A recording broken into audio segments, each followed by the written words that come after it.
죽일 듯이 정말 요즘 날씨가 사람을 죽일 듯이 그렇게 푹푹 찌는 폭염 속에서도 지금 살아계신 모든 성도님들 먼저 샬롬입니다. 예. 요즘 같은 날에 가장 시원한 곳 중에 하나가 교회인 것 같습니다. 오늘 밤 이 수요 기도의 시간이 무더운 이 더위 속에서 생명을 얻는 듯한 그런 시원함을 누리고 또 말씀의 은혜도 받고 또 말씀을 붙들고 기도하면서 하나님의 응답까지 누릴 수 있는 그런 복된 시간이 되기를 바랍니다. 오늘 본문에는 심히 놀라운 일이 기록되어 있습니다. 나면서부터 40년 동안 한 번도 걸어보지 못한 사람이 껑충껑충 뛰어다니는 놀라운 기적이 일어났습니다. 오늘 이 심히 놀라운 일을 겪게 된 늘 앉아만 살던 이 사람의 나이가 뒷장에 사도행전 4장 22절에 언급되어 있습니다. 40여 세나 되었더라 라고 말씀을 합니다. 나면서부터 40년 동안 한 번도 걸어보지 못한 사람이 껑충껑충 뛰어다닙니다. 놀라운 기적이 일어난 거죠. 나면서부터 걸어보지 못한 자가 가장 원하는 것은 무엇일까? 아무리 생각해 봐도 당연히 자기 두 발로 스스로 한번 걸어보는 것이 가장 원하는 것 아니겠습니까? 그런데 오늘 본문의 어디에도 이 자가 다시 걷겠다라는 그런 강한 의지를 표현한 곳은 찾아볼 수가 없습니다. 아마도 긴 세월을 걷지 못하는 이 상황 속에서 언젠가는 걸을 수 있겠지라는 그 기대감이 상실되어 버린 것 같습니다. 단지 오늘 본문의 2절 말씀처럼 이 사람은 사람에게 구걸하기 위하여 날마다 미문이라는 성전문에 노임을 당하는 자일 뿐입니다. 오늘 본문에서 말씀하는 심히 놀라운 일을 우리는 기적이라고 합니다. 기적이 일어났습니다. 그리고 이 기적에는 분명히 의미가 있을 것입니다. 과연 심히 놀라운 이 일의 의미는 무엇인가를 오늘 좀 살펴보려고 합니다.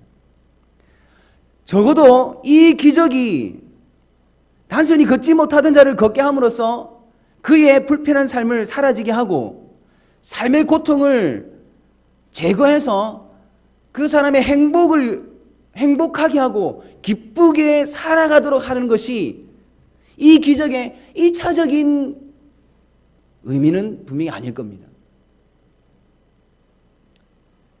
다시 말하면 나면서부터 걷지 못한 자가 성전 앞에 앉아 있듯이 오늘날 교회 주변에도 도움의 손길을 구하는 자들이 있습니다. 그들도 나면서 못 걷게 된 자처럼 하루 목숨을 유지할 수 있는 돈이나 또는 먹거리가 필요한 자들입니다. 교회는 가능하다면 이런 분들에게 필요를 제공해 주면 좋을 것 같습니다. 교회는 이런 일을 보편적으로 구제사업이라고 하는데요. 교회가 감당해야 할 이 구제사업이 1차적인 교회 사명이 아니라는 겁니다.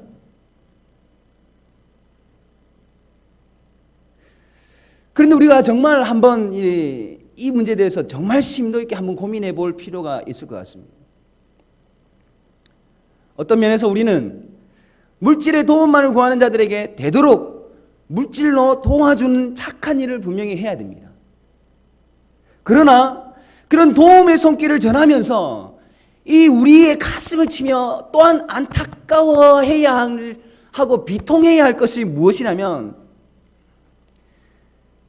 그것은 세상이 자기들에게 진정으로 필요한 것이 도무지 무엇인지 모르고 있다라는 그 비극적인 현실, 이것을 우리는 통탄해야 할 것입니다.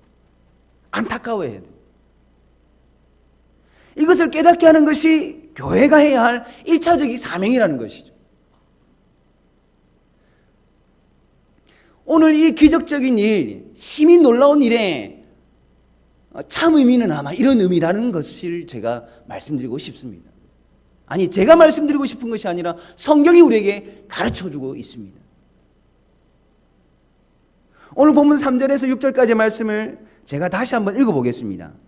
그가 베드로와 요한이 성전에 들어가려함을 보고 구걸하거늘 베드로가 요한과 더불어 주목하여 이르되 우리를 보라 하니 그가 그들에게 무엇을 얻을까 하여 바라보거늘 베드로가 이르되 은과 금은 내게 없거니와 내게 있는 이것을 내게 주노니 나사렛 예수의 이름으로 일어나 걸으라.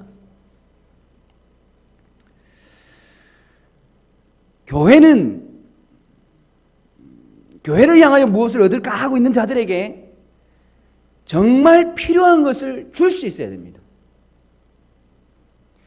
우리가 저들에게 주어야 할 것이 무엇인가? 우리가 정말 저들에게 줘야 할 것은 은과 금이 아닙니다. 짧은 이생의 삶을 행복하게 살 수 있도록 제한적이고 유한적인 그런 도움을 줘야 할 것이 아니라 영원히 사후 세계까지 보장이 되는 도움을 줘야만 합니다. 그것이 그들에게 필요한 진정한 도움입니다. 우리 기독교에서 사후 세계까지 보장이 되는 것을 무엇이라고 말씀을 하냐면 복음이라고 말씀합니다. 복음을 그들에게 줘야 합니다. 하나님께서 우리를 위해서 얼마나 많은 것들을 해주셨는지 그 사실들을, 그 복음을 저들에게 전하는 것입니다. 이것이 교회의 1차적인 의무이고 1차적인 사명이며 책임입니다. 그리고 그 핵심에는 예수님이 계십니다. 영원한 생명이신 예수님. 다시 한번 말씀을 드리지만 우리가 저들에게 줄 것은 은과 금이 아닙니다. 다시 말하면 은과 금이 풍성해야지만 우리가 교회로서의 사명을 잘 감당하는 할 수 있다, 이것이 아니라는 거예요. 교회 봉사나 전도 사역 혹은 구제 사역 등의 성도님들이 동참을 구할 때에, 성도님들에게 이렇게 동참을 구할 때에 이런 말씀들 참 많이 듣습니다. 제가 가진 것이 정말 없습니다. 죄송합니다. 시간적인 여유도 없고, 때로는 뭐 물질적으로도 많이 부족하다고 말씀하시는 분도 계십니다. 내가 그런 어떤 목사님께서 부탁하는 그 일을 할 만한 지금 여유가 없습니다 라는 말도 굉장히 많이 하십니다. 또 재주가 없다라고도 말씀하는 경우도 있습니다. 능력이 없다라는 거죠. 그러나 은과 금으로 하는 것이 아니라는 겁니다. 은과 금으로 하려니까 그러한 핑계거리가 보이는 거죠. 나의 부족한 그러한 것들이 보이는 겁니다. 6절 말씀에 베드로가 말씀하기를 내게 있는 이것을 내게 주노니 나사렛 예수 그리스도의 이름으로 일어나 걸으라 라고 하십니다. 베드로가 걷지 못하고 앉아있는 자에게, 무려 40년 동안 앉아있는 자에게 줄 것은 예수 그리스도의 이름이라고 성경이 우리에게 가르쳐주고 있습니다. 성도들에게 있어서 재산 목록 1호, 내가 정말 보배로 아끼고 있는 것을 너무나도 사랑하는 그에게 줄 수 있는 그 1호, 바로 예수 그리스도라는 겁니다. 예수님을 통해서 우리가 구원받고 영원한 생명을 얻는 것이 참으로 사실이라면, 그것이 진리라면, 다른 왕도가 없다라면 우리에게 정말 보배로운 재산 1호는 예수님이 맞습니다. 정말 사랑하는 그에게, 정말 도와주고 싶은 그에게 무엇을 주고 계십니까? 그들에게 가장 먼저 주어야 할 것이 무엇입니까? 내가 가지고 있는 것 중에서 내가 가장 아끼고 가장 귀하게 여기고 있는 재산 1호, 예수님이 맞습니다. 결코 은과 금이 아닙니다. 만약에 누군가에게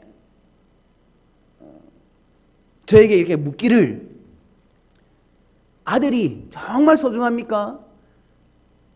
아내가 정말 소중합니까? 라고 물어본다면 저의 대답은 아들과 아내를 주신 우리 주님이 제일 소중합니다. 저는 한번 이 말씀을 드린 것 같습니다. 아닌가요? 어쨌든 저의 대답은 그것입니다.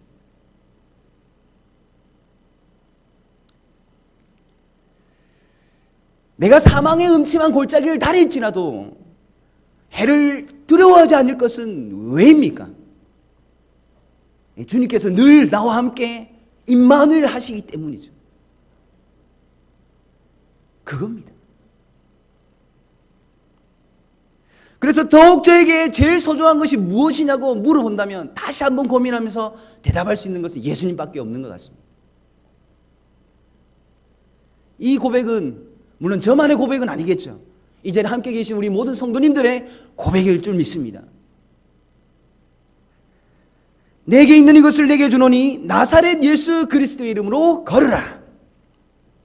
베드로와 요한에게 있어서 가장 소중한 재산. 그래서 꼭 필요한 사람에게 주고 싶었던 것은 예수님이셨어요. 오늘 본문에 심히 놀라운 이 기적의 사건 이후에 베드로는 예수님이 예수 그리스도가 누구신지를 오늘 본문 뒤에 밝히고 계십니다. 한번 시간 나시면 한번 읽어보시기 바랍니다. 구체적으로 말씀을 해주시고 계세요. 본문의 사건에서 이 평생을 앉아만 지내던 이 자가 체험한 최대의 기적은 자신이 걷게 되었다는 사실보다도 그동안 구걸하면서 하루 생명을 어떻게 해서든지 보존해 보려고 했던 그런 자기가 벌떡 일어나 스스로가 걸어 다니고 심지어 뛰어다니기만 하는 이 사건이 아니라 아무도 할 수 없었던, 아무도 나의 지금은 이 순간은 보장을 해줘도 나의 죽음의 세계, 사후 세계까지도 보장해 주지 못했던 그것을 책임져 주시는, 그것을 회복시켜 주시는 예수 그리스도가 누군지를 알게 됐다는 것, 이것이 가장 큰 선물이죠. 이것을 알게 된 것이 가장 큰 기적이라는 겁니다.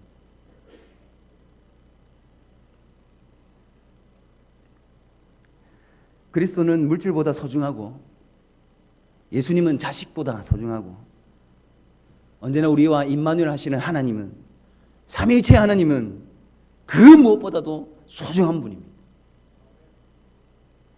내 목숨보다도 소중한 분. 40평생을 늘 앉아만 있어야 했던 이 사람, 일어서서 걷게 된 것은 최고의 경험입니다. 이 최고의 경험을 사람의 능력으로 한 것이 아니라 예수님 때문에 할 수 있었습니다.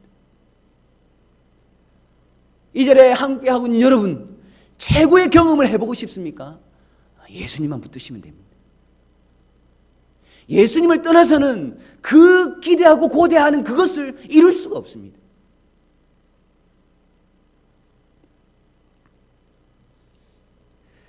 내게 있는 이것을 내게 주노니 주 예수 그리스도의 이름으로 걸어라. 예수님을 소유하고 예수님을 체험하고 예수님을 아는 사람만이 아직도 복음을 모르는 저들에게 줄 수 있는 최대의 선물을 가지고 계신 분입니다. 그래서 은과 금을 모으기에 우리가 모든 것을 투자하는 것이 아니라 어떻게 하면 더 나를 살려주신 그 예수님에 관한 지식들을 알아가느냐, 여기에 우리는 모든 초점을 모아야만 할 것입니다.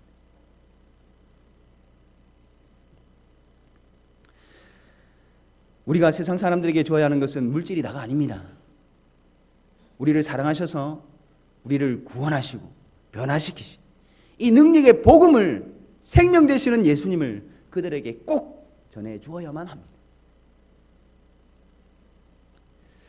베드로와 요한은 원래 물고기를 잡던 어부입니다. 이 두 사람이 지금 함께 복음을 전하는 교회가 되었습니다.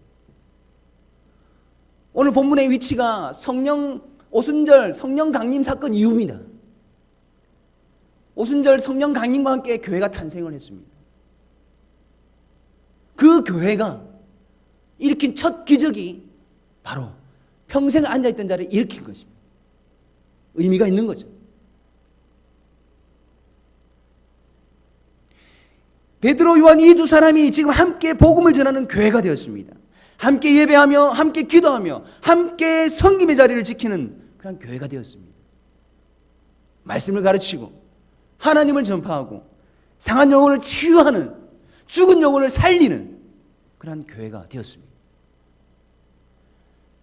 교회가 탄생하기 이전에 예수님께서 모조리 감당하시던 그 사역을 이제는 교회가 위임을 받아 그 사명을 감당하고 있습니다. 이런 교회가 될 수 있었던 원동력은 무엇입니까? 함께 하시는 예수님 때문입니다. 그 교회 중심에 늘 함께 있는 복음 때문입니다. 예수님이 빠지고 복음이 빠진다면 아무것도 아닌 것입니다. 아무리 아름다운 꽃처럼 보여도 그 중심에 그 교회에 예수님이 계시지 않고 복음이 없다면 그냥 조화일 뿐입니다. 우리 교회가 다시 이 사실을 상기했으면 좋겠습니다. 너무나도 바쁜 나머지 혹은 교회 앞에 당면한 문제들 때문에 이 사실을 혹여나 나도 모르게 그곳에 신경을 쓰느라고 혹시 잊어버리고 있지는 않습니까? 다시 오늘 본문의 말씀으로 돌아와서 4절 말씀을 보시기 바랍니다. 베드로가 요한과 더불어 주목하여 이르되 우리를 보라니 합니다.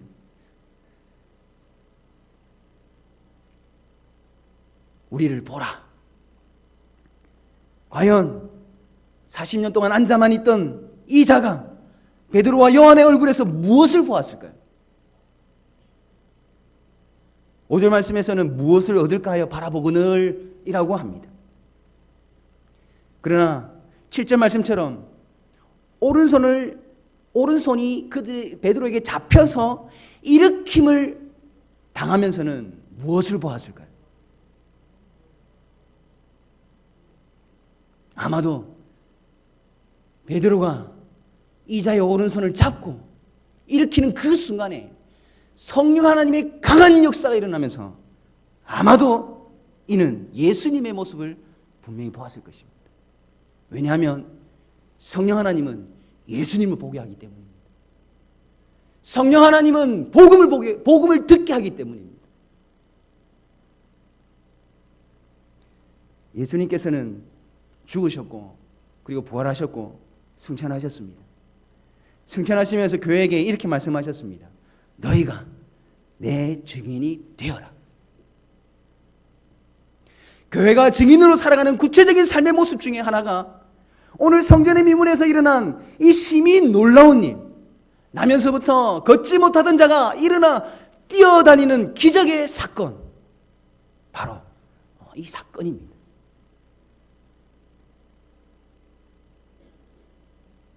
이 사건을 일어나게 하는 것이 증인의 삶 중에 하나입니다.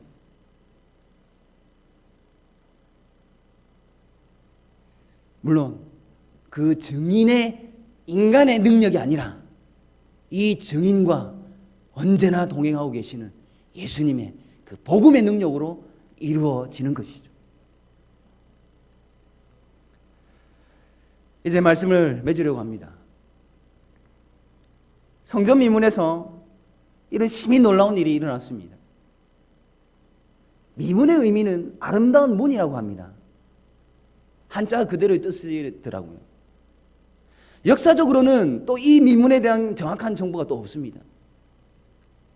그러나 분명한 사실은 이 아름다운 문, 미문 앞에서 평생 걷지 못하던 자가 걸음을 걷기 시작한 것은 물론이고 영혼의 회복이 일어나고 죽은 영혼이 새 생명을 얻어 거듭나는 아름다운 사건이 분명히 일어났다는 것입니다.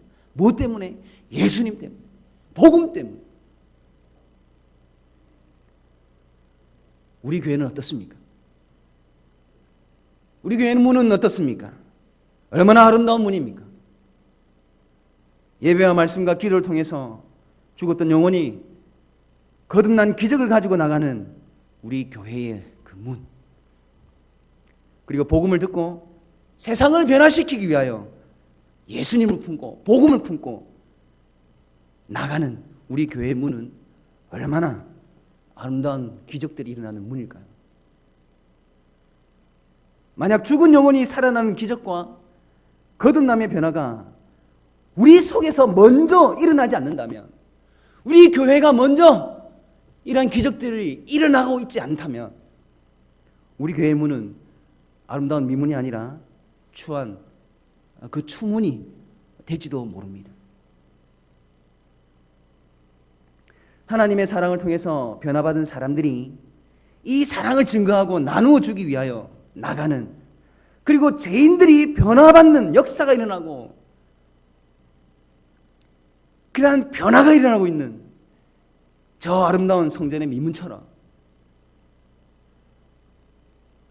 오늘 모인 우리 모든 성도님들의 이 가슴 속에, 우리 이 교회 속에 은과 금이 아닌 예수님께서 살아 계셔야만 합니다.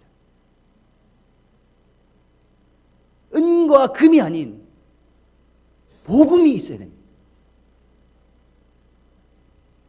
오늘 이 밤에 기도하시면서 성령의 충만함으로, 성령의 인도하심으로 더 이상 은금이 없다라는 그 핑계로 주저앉아만 있는 것이 아니라 구약 이사야 성경 60장 1절 말씀처럼 일어나 빛을 발하는 우리 부산 북교회가 되기를 간절히 바랍니다.